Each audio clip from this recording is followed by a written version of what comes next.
to my channel. I'm Winnie, and this is where I share my life experiences, tips on effective study, volunteering, and lots more.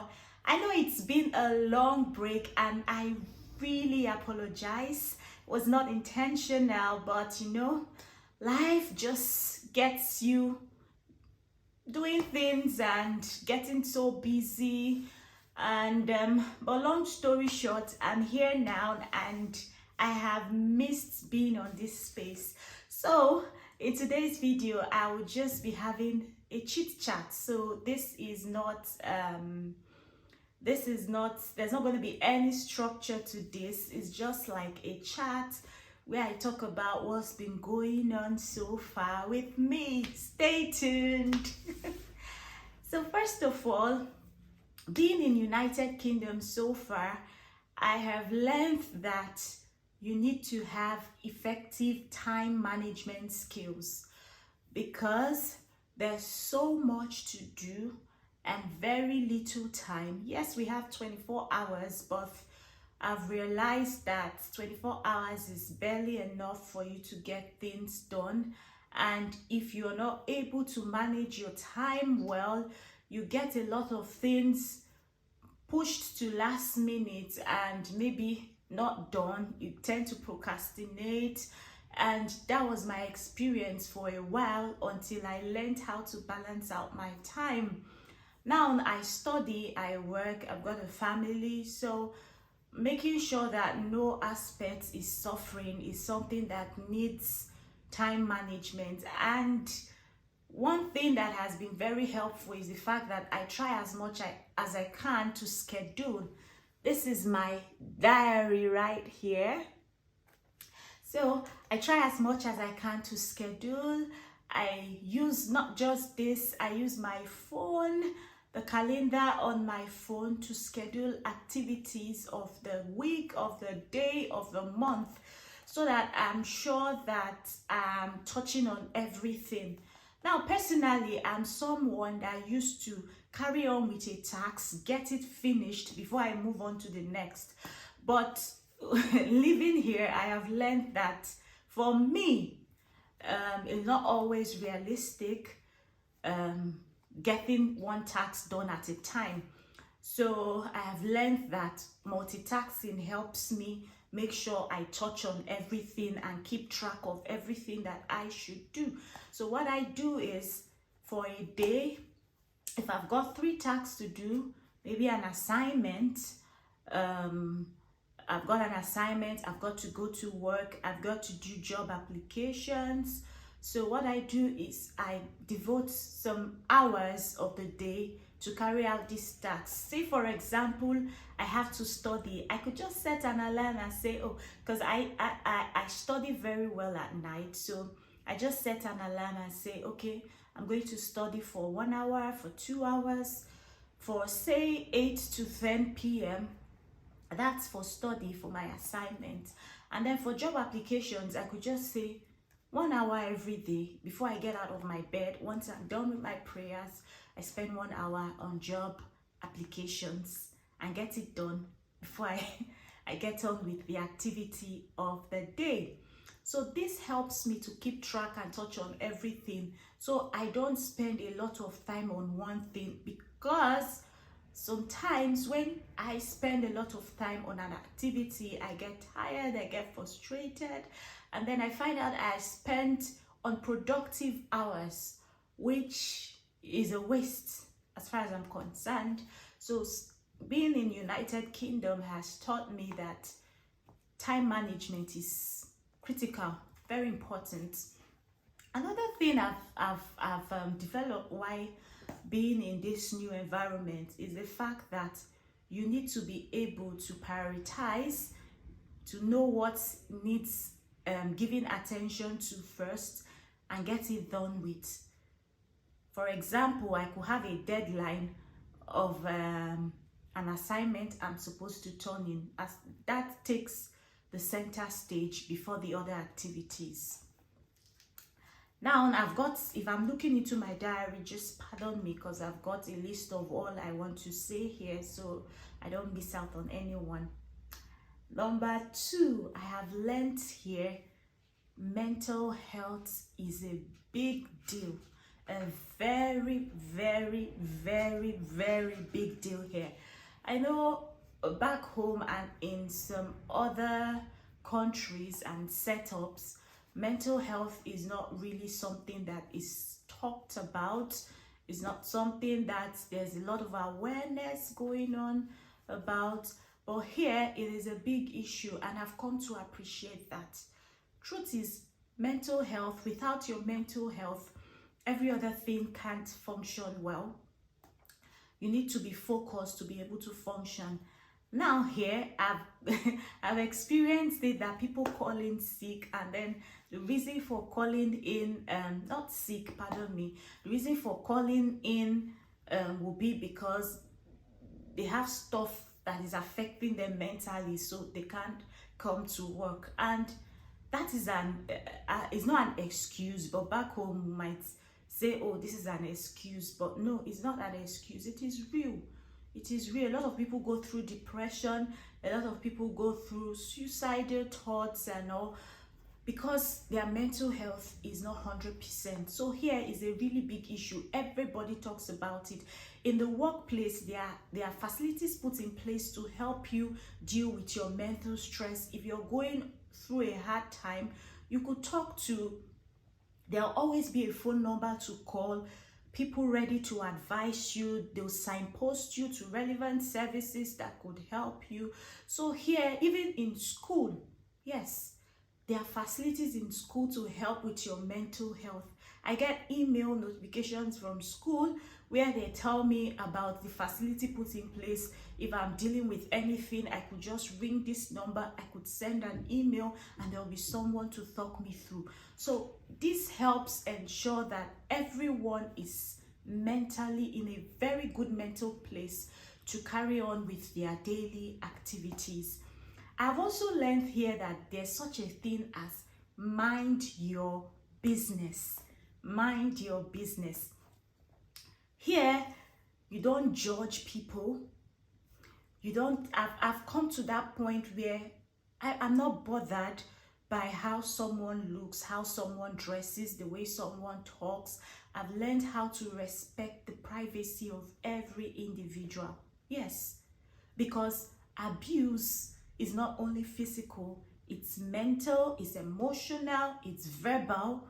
Yes, there's a lot, excuse me, there are different forms of abuse here that I have come to understand and realize that abuse is a really big issue. So you need to know how to mind your business, let people be able to be themselves around you.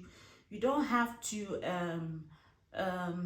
push your opinions on people, push your ideologies, push your cultural perspective, push your way of thinking, push your values, your standards on other people. Everybody is allowed to be themselves. And this is how a society should work, where everybody has this freedom, human rights, yes, but it is practiced here to the fullest. Back home in Nigeria, I had an experience where I went for a job interview, and I remembered being asked in that interview if I had plans of having children. Yes, it's surprising, but I was asked that in a job interview if I had plans of having kids and how I plan to balance it out with work. Like it seemed to me at that point like it was a criteria for me to get that job. Here, no one would ever ask you if you plan to have kids, if you're married, if you're single, your age, your religion. These things are not issues here. Yes, because it's discriminatory to ask such questions or use such measures as standards for a job opening. But back home, that was the case. Here, everybody has learned to give you your own respect and allow you open up to issues if you want to. Yes, if you want to. And everyone here is quite supportive. Everyone tries to make you feel as comfortable as possible. That's been my experience regarding minding your business. So right now I know how to mind my business. Something else I have learned here is collaboration. Yes, collaboration. One man cannot do it alone, especially if you are a family person, you're married, you have a spouse. You just need to understand collaboration. I know in some settings it's the man that shoulders the whole responsibility, but here, no, you don't shoulder, you don't leave the whole responsibility to the man alone. No, you contribute, yes, because you're actually building together, you know.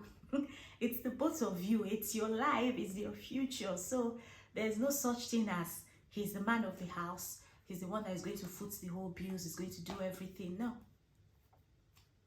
there has to be partnership, collaboration between the two of you.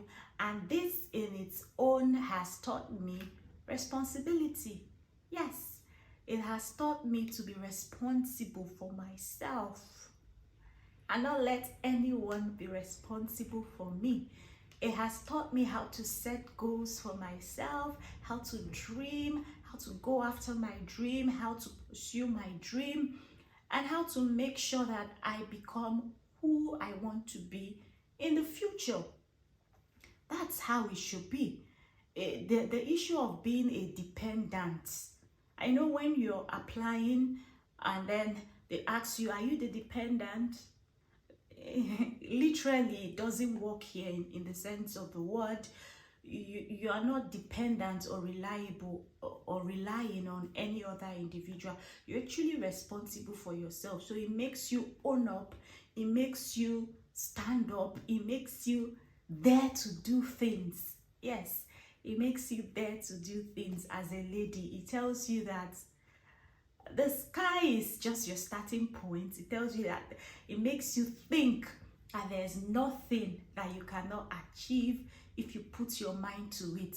So it takes two to make it work here in the United Kingdom. That's not to say that if you're single, you cannot work, you cannot function. No, but I'm putting this in for married couple.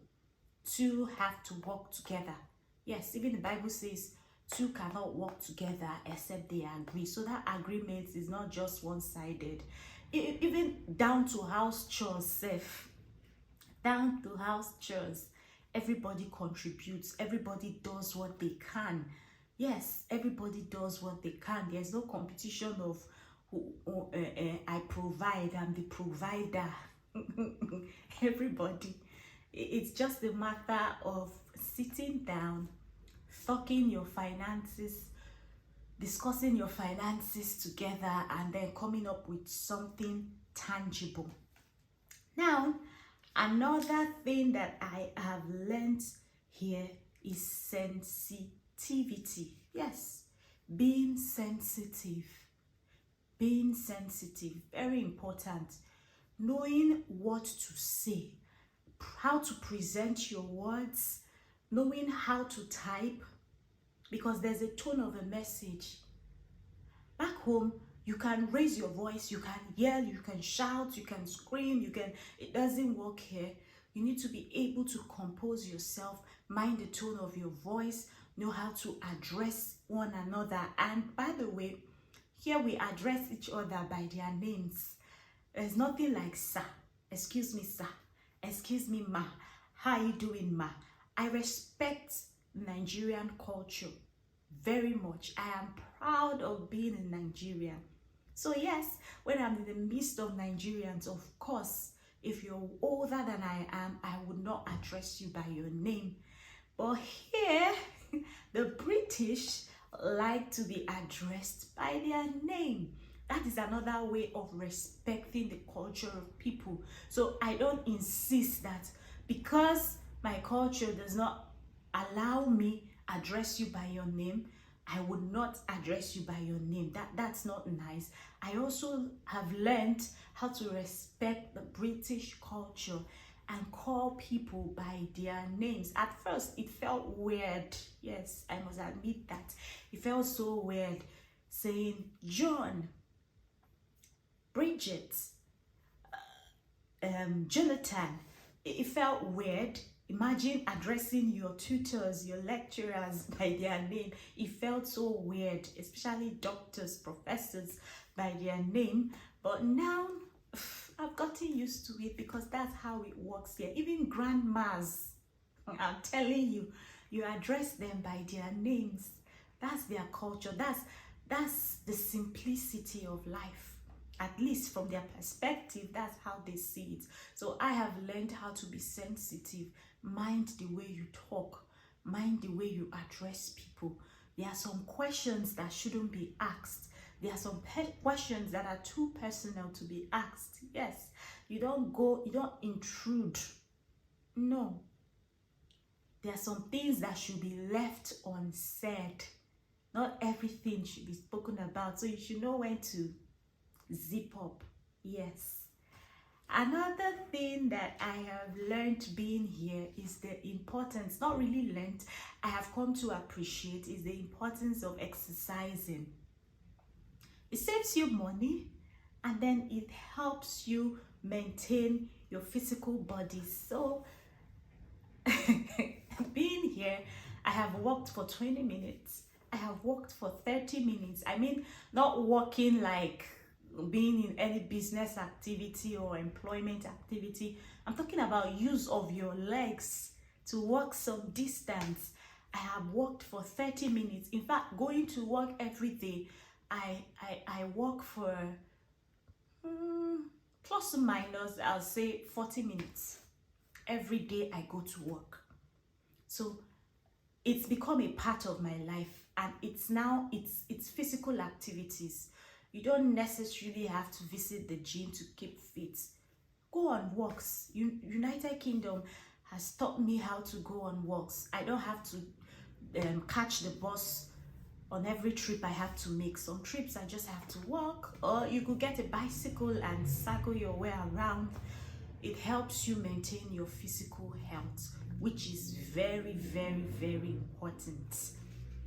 Let's see, have I missed out on anything? Another thing I have learned being here so far is you have to be deliberate about your relationship with God. You have to be deliberate. Truth be told, you might have to go to work on Sundays. Yes, you might have to go to work on Sundays, but you also have to be deliberate about maintaining your relationship with God. It's so easy to get caught up with a lot of things that is going on around, a lot of deadlines to meet, and then you forget what's most important, that personal relationship with God.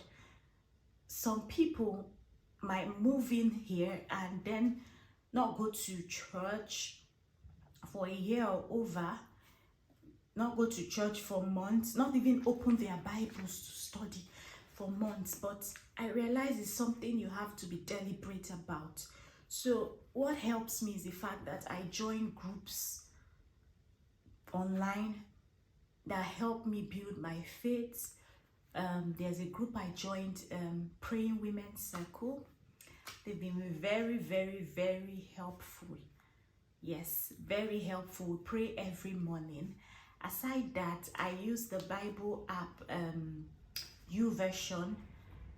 There's always a devotional. You can choose what devotional you want, but there's always a Bible reading for the day that's always blessing me. And then making the conscious effort not to get out of my bed before studying my Bible. Yes, that's one thing that I have done, because if you're not careful, you'll miss out on God, miss out on building that relationship. And at the end of the day, the truth is, God should always be at the center. That's my life. He should always be at the center of everything else. He should come first. So you just have to be deliberate. deliberate about it. Make sure you study the word. Make sure you take down notes, spend time to pray, to communion, and then maintaining relationships here is quite difficult. You could carry on for months and not check on the other person. Thank God for the new song right now that talks about your friend, checking up on your friend. It's very important. You just realize that you're too busy. You miss calls. You forget to return calls or messages. You forget to check on people. And then you forget to even give yourself a treat. Take yourself out. Spend time with yourself. Go out. Have fun. I remember something my tutor mentioned to us. That was last year. He said something about not getting too engrossed with study and then you forget there's a life to enjoy. And I have come to realize it, even though I realized it, I would say late, because trust me, my first year I was so engrossed with study, I barely had time for anything else. But now I have realized that there has to be a balance. I can't possibly be here and then just spend the whole of the time studying without even trying to enjoy myself, without even trying to go out, visit places. You don't need to spend so much, but start from the places around you. Appreciate the places around you. There will definitely be something that is very beautiful for you to go watch. Yes, go watch the movies, go to the park, go to the museum, go to the mall. There are lots of places you can go to have fun. The beach. I have just realized that, and I have actually been taking advantage of it. And as time goes on, I will carry you guys on my journey. Whenever I go out, whenever I go to the beach or wherever, I'll do vlogs to carry you guys on. And finally, one most important thing that I have realized here, I had to write it down because I don't want to forget to mention saving. Very important. Saving. You need to learn how to save. You need to learn how to save because if you spend every money, every income that comes, it's not a wise thing to do. It's not a right place to be where you are just eating from hands to mouth. No savings, nothing to fall back on. No, you have to learn how to save. I learned how to save intentionally. It doesn't matter how little. You could decide 20-30% will be for savings. Just make sure you are putting something down, saving something. Yes, it's not enough to work. It's not enough to just live your life, enjoy yourself, spend on yourself. Always have savings. Yes, so it's very important in United Kingdom. Learn how to save. There's also something I've learned, building your credit score, but that will be for another video where I will talk so much about it. And this is all I have to share today. I hope you enjoy it. Please give this video a thumbs up, like, share, comment, and please subscribe to my channel. I know we are growing. We need to grow this channel. I have plans for this channel. Let's grow this channel. Please like, please share, please subscribe. I love you guys. Bye.